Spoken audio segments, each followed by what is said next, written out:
it's all exciting, Phil, because we're recording this on Tuesday. We don't know yet what's going to happen with Luke Gale. He is the most evil person in rugby league, or a victim of a massive conspiracy, depending on who you believe. And the truth, as ever with these things, is probably somewhere in the middle, because he's not evil. I don't believe he went with his studs up to try and take out Johnny Lomax's knee. I don't know what he was doing. I mean, I've been watching rugby league for 30 years. You've probably watched a few more games than I have. Have you ever seen anyone lead with the foot to try and charge down a kick? Never. I mean, I've seen them lead with their bodies, their bums, their arms, their heads in some occasions, but I have never seen anybody absolutely stick their foot up to charge a kick down. I guess that it wasn't a malicious attempt in itself to injure another player, but the consequence of that action was that another player was injured. So how that is graded is deemed with the severity of that incident. The other part of it, which I think has caused consternation in certain quarters, for want of a better word, is that should he have got additional charges levied at him for trying to pick up someone who was injured because he felt that they were perhaps making more of the incident than perhaps they should do. And again, I find that the indefensible bit, that we've been through this before. We saw it with Michael McAlorum, I think, a couple of years ago. You cannot go and pick up a player who is injured until the severity of that injury is all that is important at the time. And the medical staff need to come on and assess it, obviously decide if it's worthy of the player concerned being taken off or needing extra treatment, reports back into the referee as to how that works. It's not up to the opposing player to make that decision as to how severe the incident may have been, and to pick the player up. For all Luke Gale know, by accident, he had dislocated Johnny Lomax's knee, a player who has had a number of issues throughout his career with knee injuries. And you know, to be cited for that and have to explain your side of the story, and that to be taken into account perhaps in mitigation, I don't see an issue with that. I don't know why we're even questioning it, to be honest. Someone did ask me on social media on Saturday or Sunday, I can't remember when it was, had I ever played the game, which I didn't reply to. I could have said, yeah, it's cool. What's it matter? I just called it stupid because it was a stupid decision to lead with your foot into the challenge. I don't understand where any of the controversies come from. It's an obvious red card. You can't pick people up because you don't know how injured someone is, as we've seen with more consequences than, you know, the regular tackle. Players can get injured from the most innocuous things. And that's the issue with Danny Levy as well, who, again, the clip was shown that he barely touched the collar of an opponent who could have been suffering from a head injury. It's quite clear at the moment that, you cannot do that.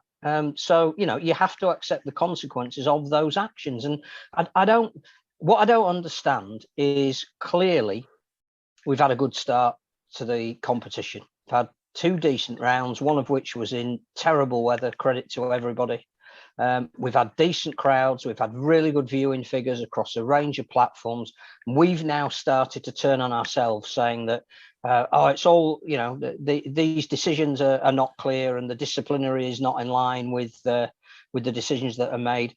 I just think we need to step back from all this at the moment. We're on a bit of a positive wave. Let's ride it, see how long it lasts.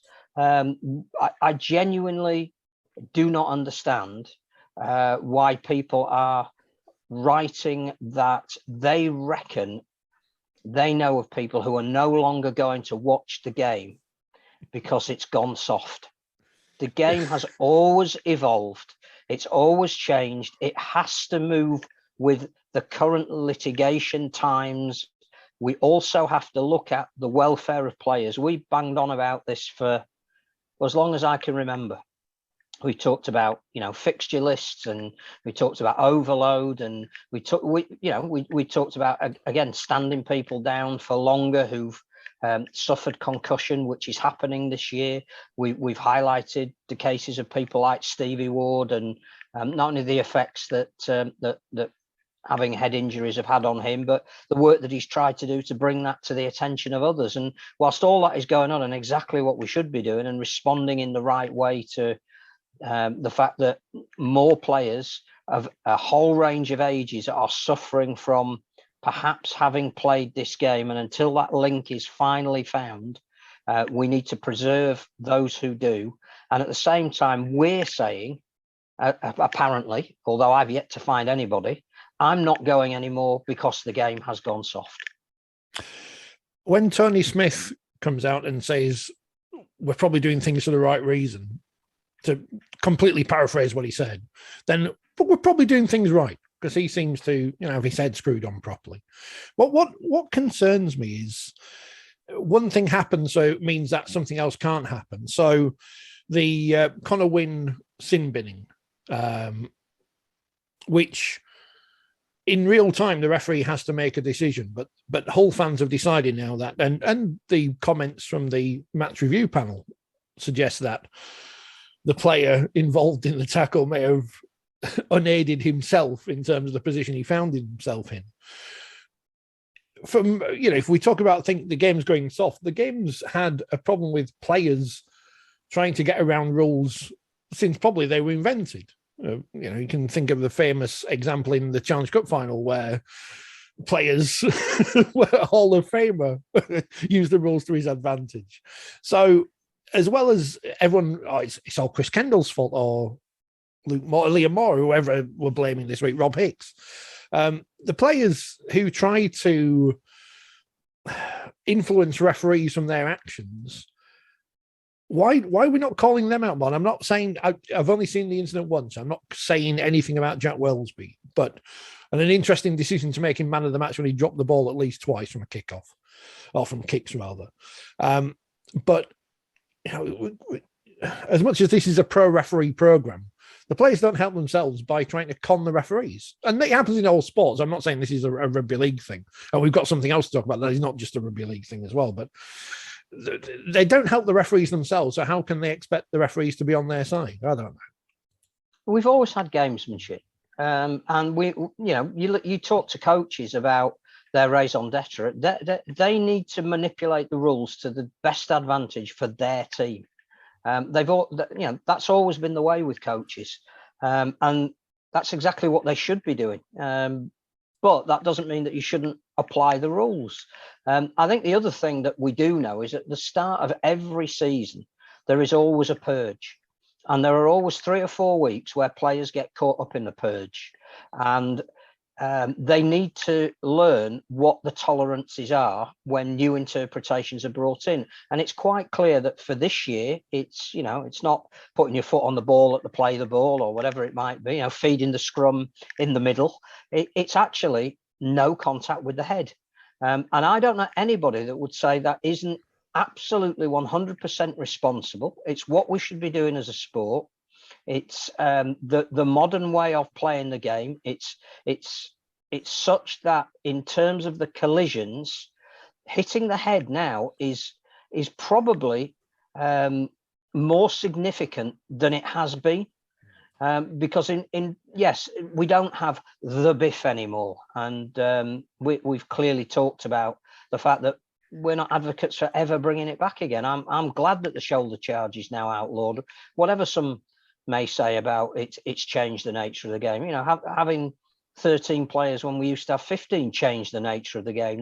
The game will always change.